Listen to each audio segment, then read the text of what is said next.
2 Timothy 2:15 says, work hard so you can present yourself to God and receive his approval.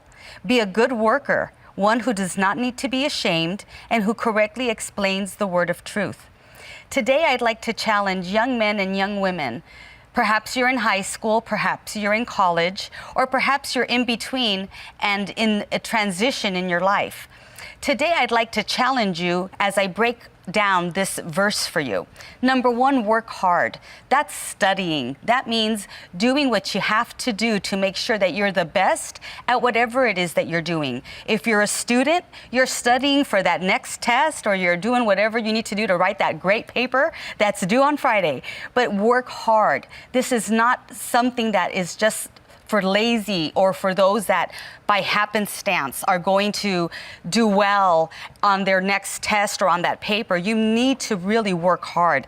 Secondly, I'd like you to remind you that you're seeking the approval of God. This is not a competition. This is not about what the student in the desk next to you is doing.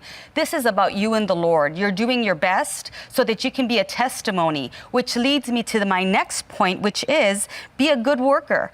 So as a student, what you're doing is you're getting the grades and you're putting in the time that it's going to take to be able to get that grade. If you're in a job right now, be the best employee at your job. You know, as a testimony, as a Christian, we are a Christian everywhere we go.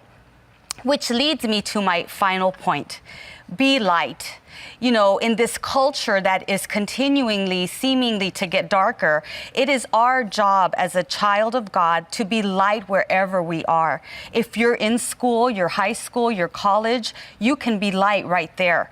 If you're already in the workplace, you've just graduated college, you are light where you are. The days of thinking that only pastors, evangelists, or missionaries are out taking the gospel are really behind us. Now we are called to marketplace evangelism.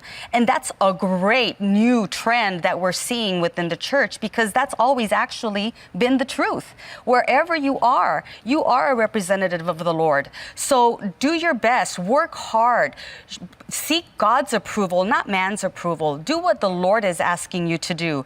Remember Proverbs 3:5 that says, in all your ways acknowledge him. So if you would just hear the word of the Lord for your life, seek his approval, do your best, which is to be a good worker, and then wherever your life may find you, whatever area that you want to work in, be it business, as a family, perhaps you want to be home with your family, government, any place in government, as a person perhaps involved in media, perhaps you want to be involved in arts and entertainment, perhaps you want to be involved in the field of religion or Christianity as a full-time, as a pastor, as an evangelist, as a Christian worker, or perhaps in education.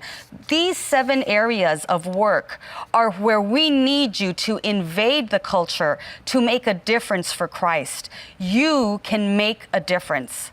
I'm going to repeat that again. You can make a difference and bring the kingdom of heaven down to earth. So be light.